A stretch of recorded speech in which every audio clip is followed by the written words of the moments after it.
Olá, sejam todos bem-vindos a mais um episódio do Telcast. Boa noite, Rodrigo. Boa noite, tudo bem? Estou muito feliz aqui em estar realizando mais um episódio aqui do podcast. Muito obrigado. Hoje com um convidado super especial, Guilherme Paludo. Tudo bem, Guilherme? Bem-vindo. Maravilha, obrigado. Por aqui tudo bem e é uma satisfação estar com vocês para a gente trocar algumas ideias, trocar algumas experiências, né? Acho que vai ser uma conversa bem produtiva. Muito obrigado por ter aceito o nosso convite. Guilherme Paludo é advogado, contador e auditor formado pela Universidade Federal do Paraná, com MBA em Finanças e Controladoria, MBA em Gestão de Negócios pela USP, Universidade de São Paulo. Guilherme também é fundador da PPA Lau Paludo e Pascoal Advocacia, que atua nos setores tributário, de planejamento e gestão corporativa. Também é fundador da Pipocom Contabilidade, com foco em BPO, folha de pagamento, RH e Audit Reality Service. Além disso, é diretor executivo da EDEFAC do Paraná e presidente do Conselho Fiscal da Associação Comercial do Paraná e membro fiscal da Lactec. Uau, Guilherme, que currículo! Parabéns. Bacana, obrigado. Legal, né? E aí, conte, começando, né, a tua trajetória para chegar onde você chegou. Pois é, é uma trajetória um pouco diferente, né? Porque quando a gente inicia a graduação de Direito, normalmente a gente pensa em se especializar numa área do Direito e seguir, né, bastante focado, né, nessa área, se especializando. E quando eu comecei a trabalhar e me deparar um pouco mais, né, com as rotinas das empresas, porque eu comecei trabalhando com direito tributário empresarial, e isso me levou a ter um contato maior com as empresas e eu senti uma necessidade muito grande de entender um pouco mais o dia a dia delas. E foi daí que eu comecei a cursar contabilidade, depois que eu me formei, e fui para a auditoria independente para conseguir entender também da operação. E hoje eu, né, trabalho preponderantemente aí com planejamentos estruturais e financeiros, né? Então eu trago dessa minha trajetória, né, dessas experiências, as ferramentas que eu utilizo nos meus planejamentos. Legal. E você também atua no direito internacional, né? Direito internacional, perfeito. O que especificamente em que área você atua? Assim, como especialidade é tributação internacional, mas hoje, né, como o tributário no Brasil é uma matéria muito relevante, né, o impacto é muito alto, eu trabalho muito com planejamento. Então, nós trabalhamos desde o início da empresa, né, desde do dia zero que o investidor ele quer abrir um negócio ou ele já tem a sua indústria fora e quer abrir uma subsidiária no Brasil, vai entender aonde que ele vai se estabelecer, qual que é o tipo de operação que ele vai desenvolver, se vai fazer uma indústria no Brasil, se ele vai fazer uma representação comercial ou vai trabalhar com algum representante, né, ou simplesmente comprar para revender. E a partir dessa análise, né, de viabilidade do negócio, a gente pensa, vou me estabelecer no Paraná? Tem um regime especial que vai permitir, né, um benefício de ICMS. Eu vou para São Paulo, eu tenho um mercado consumidor muito grande, mas é um estado que não dá nenhum benefício. Então, assim, a gente vai fazendo as composições, né, para entender qual que é o tipo de atividade e onde ele vai estar melhor situado para poder usufruir de benefícios tributários, questões logísticas, né? Então, acho que é um estudo bastante amplo, né, mas o foco é trazer para o investidor, né, subsídios para tomar a decisão de onde começar o seu negócio. Legal. Muito bacana mesmo. Você também atua com empresa de transferência? Filiais de empresas que estão lá fora? Ou está aqui, vai para fora? Bastante, né? Hoje, o preço de transferência, inclusive, é uma matéria bastante polêmica, né? Porque o Brasil, se aproximando da OCDE, mudou a legislação dos preços de transferência. Então, ele começou a ser obrigatório a partir de janeiro de 2024. E poucos estão preparados para atender essas regras. Sequer um formulário a gente tem hoje para saber como que a gente vai declarar. Mas sabendo que se aproxima das regras internacionais, a gente já tem um norte, né, de como trabalhar. E a dificuldade é que você não pode mais fazer autonomamente. Você precisa da tua matriz, você precisa do teu grupo, né, econômico para poder fazer a tua declaração. Então, é uma matéria, eu diria, espinhosa essa, né? Muito boa, né? Na matéria de concessões, porque o país ele teve um momento no país que ele teve uma grande força, né? Questão das privatizações, das concessões. E vieram muitas empresas da Europa, principalmente, né? Onde pegaram portos, aeroportos, né? Enfim, toda a infraestrutura do país. Como que é feito essa... De forma bem básica mesmo, como que é feito? Eles ganham a licitação, aí eles têm que abrir empresa aqui, uma subsidiária, vamos dizer assim, e aí fazer toda a operação? Esse é um caso bem interessante, Rogério, que eu tive uma experiência, né, bem legal de poder acompanhar um processo desse, de privatização, né, da concessão do aeroporto de Porto Alegre e de Fortaleza, que foi... a licitação ela foi ganhada pela Fraport, né, que é um grupo muito grande, que tem concessões no mundo todo, e vieram para o Brasil. E foi um movimento muito interessante, porque eles ganharam a concessão e rapidamente tiveram que montar a sua estrutura no Brasil para rapidamente assumir o aeroporto. Então, foi um trabalho que a gente desenvolveu de junho de 2017 a dezembro de 2017 para 1º de janeiro de 2018 eles assumirem. Caraca. E foi algo bem desafiador, porque pensando na indústria, né, de aeroportos no Brasil, era 100% dominada pela Infraero. Então, como você consegue bons profissionais para trabalhar na iniciativa privada quando 100% da mão de obra estava alocada dentro, né, do funcionalismo público, dentro da Infraero? E nesse processo nós, né, trabalhamos desde a constituição das empresas, contabilidade. Eu interinamente assumi como CFO da empresa, né, fazendo a gestão do caixa, assinando os cheques, né, tudo com grande compliance. E também fui o responsável pelo RH. Então, nesse período aí de 4, 5 meses, eu assinei quase 400 carteiras de trabalho, né, de admissão de funcionários. Então, foi um processo muito intenso. E foi muito, assim, interessante se deparar, né, com a rotina que o aeroporto tinha, né, com a administração pública na frente, comparado com o que nós teríamos com a iniciativa privada. Dando apenas um exemplo, que é da parte do RH. Para gerir os funcionários que estavam no aeroporto, a Infraero tinha cerca de 40 pessoas no RH. E quando a Fraport veio, dentro do nosso planejamento, né, nós recomendamos 6 e eles liberaram 3. Imagina a diferença de 40 funcionários no RH para 3. No final conseguimos, né, contratar mais porque eles entenderam, né, pela perspectiva do alemão, que o Brasil é um pouco mais complexo, especialmente na parte de folha. Mas assim a gente já vê, né, um pouco como é o universo da administração pública, que ele é mais complexo, né, talvez menos eficiente comparado com a iniciativa privada. Mais pesado, privada, né, mais robusto, né? Então esse foi um trabalho bem bacana, né, foi muito intenso, e aí a gente conseguiu trabalhar né, esse processo de profissionalização do aeroporto pela perspectiva da iniciativa privada. Isso se reflete daí nas concessões, nas privatizações. Então, é um processo interessante. E depois, né, que eles assumiram, em 2018, nós conseguimos ver também o salto qualitativo do aeroporto, né? A infraestrutura sendo modernizada, os serviços mais, né, eficazes. Então, foi um processo de muito sucesso. Apesar de hoje estar alagado o aeroporto, né, que dá até uma tristeza, né, ver os vídeos de como está.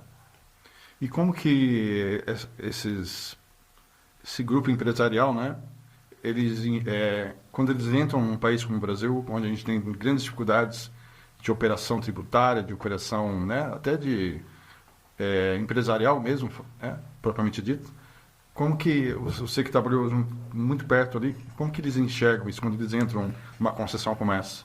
Acho que ele quis dizer assim, a sensibilidade cultural, né, do Brasil em relação a outro país. Isso. Cultura, né? Isso. Exatamente isso. É muito desafiador a gente conseguir explicar o que é, né, o nosso ambiente empresarial.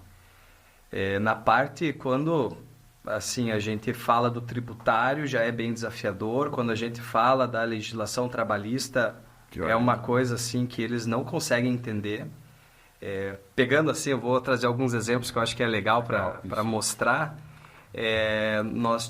Um dos nossos clientes, ele teve, né, em determinado momento, 4 reclamatórias trabalhistas. Quanto né? tempo? Algo em torno de ali, uns 6 meses. Teve 4 trabalhistas. E para ele isso é inédito, né? Para 500 empregados. Então, para nossa perspectiva, é relativamente baixo. Certo. Só que foi aberta uma sindicância. Né? A matriz quis entender por que tiveram ações trabalhistas. Porque isso não existe lá. Né? Então, essa perspectiva de você ter um litígio, né, um contencioso trabalhista depois da demissão do funcionário, é algo para eles assim que eles têm que entender aonde que está a falha desse administrador. Esse é um exemplo, né? E para não demitir o administrador que está aqui, né? O tributário é a mesma coisa. Como que uma empresa leva um auto de infração? Como é que pode ser autuada? E o Brasil hoje é o país que mais tem, né, contencioso tributário, né, comparado com o PIB. Chega a ser 3 vezes maior do que o segundo colocado. A reforma trabalhista, ela tentou resolver um pouquinho disso, mas ainda existe bastante. Né? Ela melhorou bastante. Né? Então, hoje, a gente vê ações que são muito mais consistentes. Mas onde que está a dificuldade? Isso é algo que eu trago bastante, né, para os nossos clientes. Que a gente sempre tem, né, até na literatura, né, na doutrina, quando a gente estuda direito do trabalho, a gente sempre entende, né, que de um lado o empregador, né, querendo pagar menos e ter mais resultado, e o empregado, né, ter uma jornada menor recebendo mais. Né? Simplificando muito, balança, são os dois lados da balança. Só que a gente não tem só os dois lados da balança, porque tirando quase 50% dessa relação é o fisco, que leva imposto de renda, que leva contribuição previdenciária. Então, para um funcionário hoje ganhar 10, o empregador tem que pagar 20. Né? Então, isso distorce muito essa relação. E daí entra mais uma vez a nossa dificuldade em comunicar isso para a matriz estrangeira, porque é tão caro ter funcionário no Brasil. E daí vem uma ótima iniciativa de desoneração da folha, para que eu pague sobre o faturamento. Então foi uma medida já de muitos anos atrás que, trouxe um novo fôlego, né, para diversos setores, e agora foi revogado. Foi revogado. Daí o Congresso brigou para manter. Daí judicializaram. Daí agora voltou. Mas você vê como que é, assim, instável, como é inseguro, né? Como é que eu vou falar para um CFO, um controller, que a regra mudou, né? Ela devia ser prorrogada, foi vetada pelo presidente, daí o veto caiu com o Congresso, de repente veio uma medida provisória, a medida provisória é combatida, né, no Congresso, de repente judicializa, o STF manda aplicar a medida provisória e agora o STF volta atrás, fala que não era nada daquilo, e aí? O que a gente faz, né? Pois é. E aí veio o investimento, né, que poderia estar sendo aplicado de forma, né, constante. Essas mudanças de opiniões é complicado. É muito inseguro, né? É uma insegurança jurídica. Esse é o termo, insegurança jurídica. Insegurança jurídica, o custo Brasil, todas são assim, jargões que a gente usa muito, né? Fala, pessoal, não tem como explicar isso, senão é custo Brasil, é compliance e obrigação acessória. Como que pode, né, um entendimento jurídico mudar assim em tão curto espaço de tempo? Daí como que você faz com os julgados anteriores, né? Justamente. Porque você mudou a interpretação, então quer dizer que foi jogado errado antes. Como justificar, ou antes foi certo e agora tá errado. Qual que é o certo? Como justificar voltar atrás da mesma decisão, né? Mas percebe-se que houve uma evolução, né? Dos 10 anos para cá, parece que deu uma oxigenada, né, na legislação. Deu. Você percebe isso? A gente tem evoluído, né? Eu vejo assim que em muitos aspectos a gente está muito melhor, né? Se a gente pensar o quanto a gente sofreu para hoje ter uma declaração, uma nota fiscal eletrônica, uma declaração que é o SPED, que é totalmente automatizada, tem um custo a se pagar por isso, né? Investimento em sistema, investimento em contabilidade, investimento em consultoria, ele é muito grande. Sim. Por outro lado, você tem obrigações que são automáticas, né? E, enfim, trazem muita facilidade hoje para as empresas. E também para a consultoria, quando a gente vai fazer um trabalho de analisar os números da empresa, né? Identificar se a apuração está correta. Então, a gente deixa de pegar os livros e passa para as declarações, já joga em softwares especializados, o resultado vem automático. E ganha na competitividade. Exatamente. Então, a gente consegue trazer otimização tributária. Então, empresas de grande porte ou empresas bem assessoradas operam com otimização tributária. Às vezes, até adequam a sua formatação, né, a sua estrutura para poder usufruir de melhores benefícios. Sim. Mais um exemplo, né, que foi muito emblemático, o McDonald's, que vendia sorvete. E, de repente, parou de vender sorvete e hoje vende massa. Né? Qual que é a diferença? Da composição do produto. É quase 10% de redução de carga tributária. Sim. Para que você venda exatamente a mesma coisa, só que com outro nome. Que é o que aconteceu também no bombom, né? O bombom, por que você não abre mais o bombom daquele jeito e ele vem fechadinho? Porque você conseguiu dar outro enquadramento. Daí a gente fala que é o NCM, né? Que é o código do produto. Mudou o código, muda a tributação. E quem vai dizer qual é o código correto, né? Aí está a receita do planejamento tributário, né? Esse é o planejamento tributário. Esse é um dos aspectos que a gente trabalha, né? E a lista é gigante, né? O NCM tem centenas de números. Milhares, né? Milhares. Pegando um gancho aí já nessa questão um dos pontos, né, que você trabalha, fala um pouco das áreas que você tem formação na auditoria, na contabilidade e na advocacia. Dentro do escritório, eu imagino aqui que você trabalha nas 4 áreas, porque elas se interrelacionam e também fecham um ecossistema onde você consegue dar para a empresa um suporte completo. Exato. Estou falando certo? Não, é exatamente isso. Quando a gente pensa, né, numa perspectiva pura da advocacia, já vamos ali para um contencioso, né? E eu tento fugir do contencioso. Eu acho que é o último caso você vai litigar, né? Vai brigar. Então, dentro da advocacia, a gente traz o tributário, que ele é fundamental, né, para qualquer análise. Hoje você não opera no Brasil sem ter, né, uma boa percepção da carga tributária. E o societário, né, que é o que vai definir aí as estruturas empresariais. Então, são 2 ferramentas que a gente traz para dentro do planejamento. Na contabilidade, daí a gente vai ter os números, né? Como que a gente está operando, quais são, né, as escriturações. Então, a gente entende pelos números, controle de estoque, ativos, como que a empresa está estruturada. E fazendo análise, né, dessas 2 figuras, né, e juntando também aí uma análise da operação em si, processo, produto, como que é feito, né, como é que a cadeia está estruturada, a gente vai para essa análise financeira, que é trazer os resultados. O que é mais viável? Né? Olhar para o meu fornecedor, que ele também paga impostos. Qual que é a tributação dele? Isso vai me dizer qual que é o custo dele, né? Para eu poder negociar uma melhor margem com ele. Assim como o meu cliente. Meu cliente é consumidor final, né? Ele vai tomar crédito de ICMS ou não? Isso é custo ou não?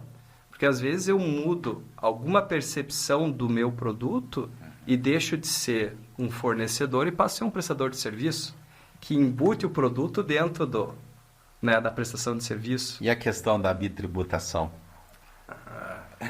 Você falou do ICMS, cadeia produtiva, vários recolhendo o mesmo imposto, né? A questão depois para restituir esse valor, né? Ou de repente não pagar, né? A restituição esquece, né? É muito difícil conseguir recuperar valores, né? Pelo menos nessa modalidade de restituição que é dinheiro em caixa.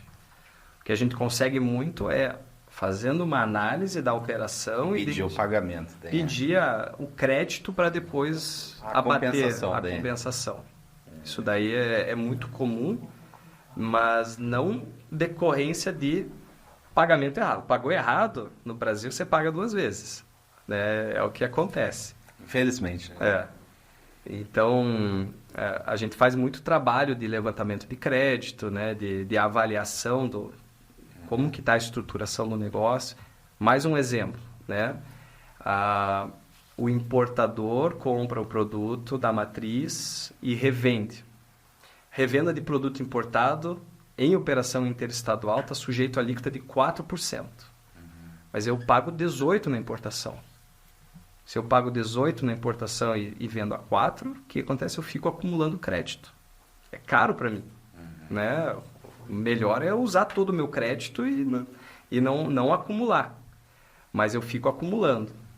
Mas, às vezes, o meu produto está sujeito a um tratamento que me permite aplicar a alíquota cheia. E é algo muito específico, né? Você olhar se tem um ex-tarifário para aquele NCM. E, às vezes, eu estou perdendo a oportunidade. Mas eu fiz errado. Paciência, é só daqui para frente. Então, o que passou, passou. Mesmo que eu pudesse ter... Mesmo que você gerou um crédito, você não consegue compensar numa nova compra? Eu vou pagando, porque toda vez que eu importo, eu pago no desembaraço. Principalmente, né? E credito. E daí eu tenho a minha saída que não dá vazão a esse crédito. Certo. Importei, paguei de volta, acumulei crédito, paguei, acumulei crédito. Então, essa é uma dificuldade que a gente tem em função da guerra dos portos. E aí entra mais uma vez o aspecto tributário da briga entre os estados para quem tem o melhor benefício para atrair as empresas. Sim. Então deve ter empresas que têm milhões aí de créditos que não conseguem usar. Tem milhões de créditos que não conseguem usar. Aqui no Paraná a gente ainda tem o Siscred, que eu consigo habilitar e vender esses créditos. Certo. Só que é só com crédito de exportação e diferimento. Então, esse tipo de crédito... Tem que ser da mesma espécie, né? Na verdade, é assim, eu consigo habilitar dependendo do tipo de operação. Se eu... Pegando esse exemplo, né, que eu dei, que eu importei, paguei 18. Só que eu exportei, a exportação não paga nada. Mas esse crédito eu consigo, daí, habilitar e vender para um terceiro. Agora, você transfere o crédito. Daí eu transfiro e eu recebo. Crédito. Daí ele tem uma dívida, ele vai lá e compensa pelo que ele comprou no crédito. Exatamente. E eu consigo monetizar esses créditos. Entendi. São Paulo também permite isso, mas tem estados que não permitem. Então tem setores que são mais privilegiados. Por exemplo, o agro exporta muito? O agro tem, né, tem uma série de benefícios, seja porque exporta, mas seja porque também é a base da cadeia. Então, tem praticamente uma grande desoneração, inclusive créditos complementares. Mas daí depende, às vezes, de um regime especial, do enquadramento correto, de um tipo de operação. Mais uma vez, pegando o estado do Paraná, laticínios. Se eu vender para outro estado, eu tenho 7% de crédito presumido. Se eu vender internamente, eu não tenho crédito nenhum. Por que eu vou vender dentro do estado do Paraná? Então, normalmente os laticínios vão para outro estado. E os que vêm para cá vêm de interestadual, porque os outros estados fazem a mesma coisa. Então, a gente consome muito o queijo produzido em outros estados e o nosso queijo aqui vai para outros estados. Interessante. Uma questão de planejamento e redução de planejamento, exato. Mas daí, assim, o tributário é muito relevante. Mas, às vezes, tem a questão logística, a questão de armazenagem, a questão do mercado consumidor. Então, né, tem outras variáveis também que são importantes. Entendi. Muito complexo, né? E a base de estudos, de tudo isso, né? Porque a todo momento você tem que estar se atualizando, porque muda a todo momento. Muda bastante. Bem complicado. Mudando um pouco de assunto, fala um pouco da unificação dos impostos, da extinção gradual dos impostos, lá do PIS, COFINS, né? Houve uma alteração recentemente no outro? A gente está numa fase de instituição de uma reforma tributária. Certo. Né? Ela já, o esqueleto dela já foi aprovado, né? E foi publicado, é uma emenda à Constituição. Então, ela já está valendo. É esse 132 ou não?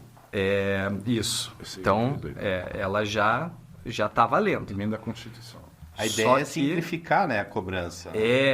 Então, a ideia é simplificar, reduzir o volume de impostos para 2, podendo ser 3. Né? Então, a gente tem o imposto que vai substituir as contribuições, né? Então, o PIS e COFINS e o IPI. Então, aqueles tributos federais eles vão ser, né, substituídos, né, por um tributo. E o estadual e o municipal substituído por outro tributo. Né? Então, a tendência é a gente ter uma simplificação. Mas, na minha opinião, né, o nosso sistema tributário já está muito maduro. A gente tem, né, desde a Constituição de 88 e as principais leis que são, né, de 2000, 2002, 2004, já passaram por um processo de amadurecimento muito grande. Então, eu não vejo com os melhores olhos essa reforma tributária. Aliás, o nosso sistema tributário é um dos mais evoluídos do planeta. Quem que sofre muito hoje com o tributário? Você pega o médio e o grande, eles sabem exatamente o que eles pagam. E a cadeia deles está toda mapeada. O tributário não é um problema para o médio e para o grande. Né? O problema para eles é custo e algumas incertezas. Né? Mas a gente já entra nesse detalhe. O pequeno está no simples. Né? Então ele também tem um regime muito simplificado. Muito tranquilo, muito fácil. O problema está para quem consegue crescer, que sai do simples e vai para um lucro real presumido. Essa empresa, esse perfil se bate muito. E daí é uma mudança brutal de tributação, uma elevação de carga e daí vem a informalidade, daí vem, né, a inadimplência. E aí que quebra muita empresa, porque não quer pagar o imposto ou paga errado e depois vem o fisco muito agressivo e... as nossas alíquotas são muito altas, né? Isso que é a dor. Mas agora falando um pouco dessa questão, né, por que o nosso regime hoje tributário é tão complexo? Não é por causa da lei, é por causa do fiscal. Porque hoje eu tenho a Constituição, eu tenho a lei complementar, a lei ordinária. Mas o que vale na prática é a instrução normativa. O que vale na prática é a declaração. Você pega a declaração de imposto de renda da pessoa física. Olha quantos campos tem lá. E a maioria deles não está na lei. Alguns estão em instrução normativa, outros estão direto na declaração. Preencha lá e vamos ver no que vai dar. Né? Então, isso acontece também com as empresas. Né? As declarações e obrigações acessórias são muito mais complexas do que a legislação prevê. Então você está trazendo que a reforma não teria que ser na legislação, e sim no sistema... Na minha opinião, é na fiscalização. Fiscalização. É muito... A aplicação da legislação, né? Através das portarias da... Se você muda a nomenclatura, né, da autoridade de auditor fiscal para consultor fiscal, você já tem um ganho imenso. Porque as operações são complexas, a legislação é um pouco mais genérica, está sujeita a interpretações. Se vem o fiscal e fala, olha, a interpretação tende a ser essa, e abre para a composição, você vai reduzir, eu diria, 80%, 90% dos problemas. Porque daí o fiscal já dá a opinião dele, e se você não concordar, daí a gente tem um embate. Fazer da maneira como segue o entendimento correto. Daí. Mas normalmente já vem, né, com a caneta pesada ali. Apareceu na porta, meio susto daí. Pois é. E o pior, eles ainda recebem bônus de meta, né? Quanto mais altura, mais vem bônus. Daí você fala, daí não tem como funcionar, né? Já vem com vontade daí. Pois é. Estimulado. Caneta é pesada, né, do fiscal e multa de 75%. Assim... Quebra mesmo. E não é só da aplicação, ele vem para trás também, de alguns anos. 5 anos. Você vai ver, o fiscal não te pega 3, 6 meses depois que você começa a fazer errado. Ele vem daqui 2, 3 anos. Ele espera o bolo ficar maior, né? Essa questão aí dos prazos, né? Não tem uma questão que também é 10 anos? Ou ele pega a partir do momento da incidência? São 5 anos. 5 anos. 5 anos do fato gerador o fiscal tem para... Fato gerador. Para autuar. E isso é outra coisa muito delicada, né? Porque a gente opera hoje com um entendimento, uma perspectiva. Se daqui 3 anos muda esse entendimento, daí, o que eu vou fazer? Eu vou fazer uma denúncia espontânea? Vou mudar algo que eu já operei, algo que eu já coloquei dentro dos meus livros, algo que eu já negociei com o meu cliente, uma operação consolidada. A questão da denúncia também exime da questão da multa, né? Exime da multa, mas nesse caso aí, vamos pegar o ICMS, que é um tributo que eu repasso, né? Então, você é o meu cliente e você toma crédito de todo o ICMS que eu pago. Só que eu estou pagando 12. Se eu pago 12, você acredita 12. Certo. E você me paga 12. Né? Porque eu sou responsável por pagar o Estado. Você me paga 12, eu pago para o Estado, você acredita 12. Daí o Estado vem e fala é 18. Aí, fechou a conta. Como é que eu vou te cobrar essa diferença? Né? Eu tenho que pagar o Estado, só que eu não consigo cobrar de você, você não pode acreditar depois e... Né? Não fecha a conta dele. Eu não tenho problema em destacar o ICMS. Eu quero pagar o que eu tiver que pagar. A dificuldade é que às vezes a alíquota ou NCM ou a legislação não está clara ou o fiscal muda de entendimento e prejudicou toda a nossa cadeia, porque é não cumulativo. Né? Então, eu poderia muito bem repassar, não estou repassando por uma questão interpretativa que depois muda e daí lascou, não volta atrás. Né? Você acha que é proposital uma situação dessa? É difícil dizer, né? Porque, assim, eu acredito que todo empresário deve cair numa situação como essa, né? É muito comum, né? É muito comum. E daí ele se vê numa situação que ele não consegue pegar o recurso dele de volta, né? E às vezes até o profissional de contabilidade, né? Me corrija se estiver falando besteira. Às vezes ele não está preparado para isso, né? Pois pra estar orientando, né? Que são áreas diferentes, né? O direito com o contábil. Essa é uma excelente questão, porque tem-se uma expectativa muito grande que o contador traga essas soluções. Mas o papel do contador, preponderantemente, é processamento. Então, ele pega as informações que a empresa já lançou, processa e faz as obrigações. Né? Então, ele atua num segundo momento. Mas o momento 1 é o do lançamento e é a responsabilidade da empresa fazer esse lançamento. E se a empresa tem dúvida, é consultar o seu advogado, né? O seu especialista. O correto seria a empresa ter procurado ali o advogado antes, fazer o seu planejamento, depois ir para o... E pode ser, às vezes, até com o contador, mas daí é um contador que trabalha com consultoria. Sim. Né? Bons escritórios hoje de contabilidade têm seus departamentos. Tem o departamento de processamento, que é o BPO, e tem o departamento de consultoria. E né, trabalha sinergia com o outro, mas o contador do processamento deveria falar, olha, isso não é decisão minha, né? Consulte o advogado ou consulte o nosso consultivo, para daí vir uma decisão. Né? Porque se ele assume essa responsabilidade, é muita responsabilidade, não faz parte do escopo dele. Pelo menos não deveria fazer. E custa caro, né? Depois custa caro.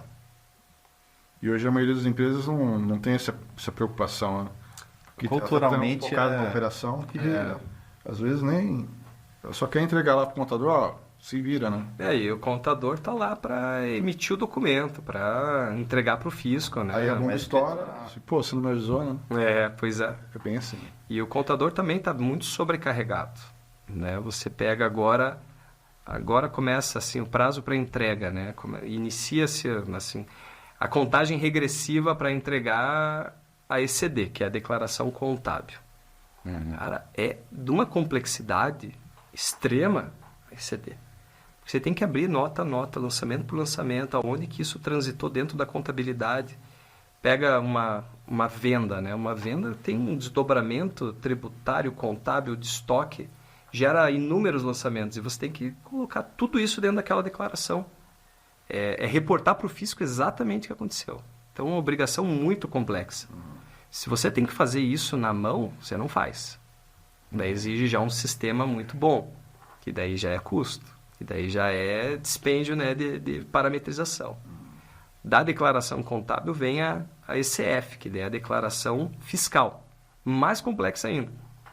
Então, você vê que e são prazos curtos, né? Além delas, você tem que cuidar da rotina do dia a dia, né? Que daí já tem o SPED de contribuições, o SPED fiscal, a DCTF, os DARFs, os PERDECOMP, sem fim. Imenso, né? É imenso.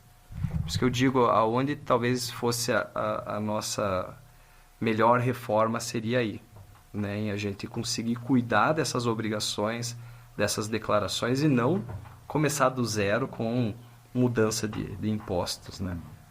E na sua experiência de todos esses anos e de olho no mercado, né? Qual que você acha que é o grande gargalo das empresas hoje? Nesse sistema tão robusto? Eu acho que assim são... Calcanhar de Aquiles. Talvez o maior calcanhar de Aquiles seja... alguns, né? Mas eu coloco muito o otimismo do empresário. E eu acho que se ele não for otimista, ele não empreende no Brasil. Mas o otimismo de você acreditar que as coisas vão dar certo sem ter uma fundamentação, sem ter um business plan, sem ter uma análise bem detalhada dos teus números, isso eu diria que é o que enterra a maioria das empresas. E aí eu estou falando de empresas menores, né, de novos empreendimentos. Porque falta, né, essa análise crítica, uma análise financeira, um detalhamento do negócio. Eu compro com prazo de pagamento de 15 dias e vendo com prazo de pagamento de 60. Nossa. Em 3 meses eu posso quebrar. Faltou giro. Eu tenho lucratividade, eu tenho um bom produto, mas não consegui visualizar isso, porque não negociei bem a minha venda, não negociei bem a minha compra. E às vezes o caixa me arrebenta. E o tributo vence no mês seguinte. Então, como é que eu vou vender a prazo e pagar o tributo no mês seguinte?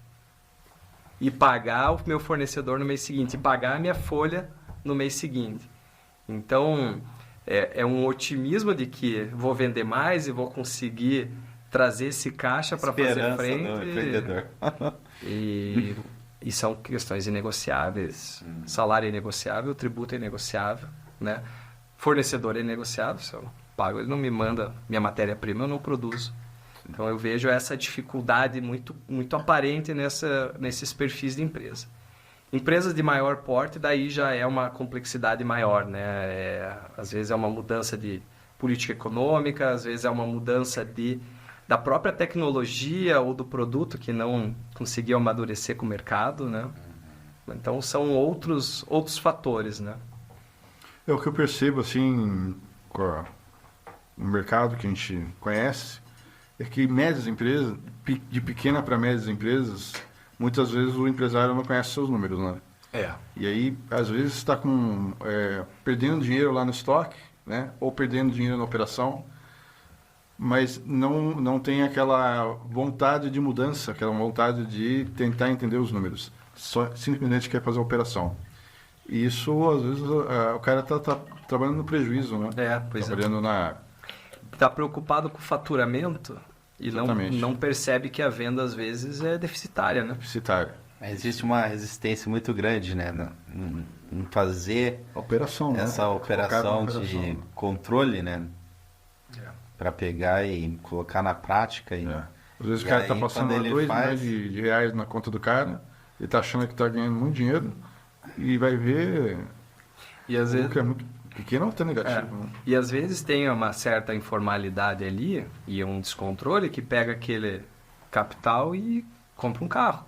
Por 2 milhões, compra um carrão, daí faz, né, uma aplicação ali, faz uma viagem lá. Comprou uma lancha. Daí quando vê, né, vai tudo embora. Assim, o mercado ele é muito agressivo, né? Ele é muito duro. Sim. Não tolera, né? Verdade.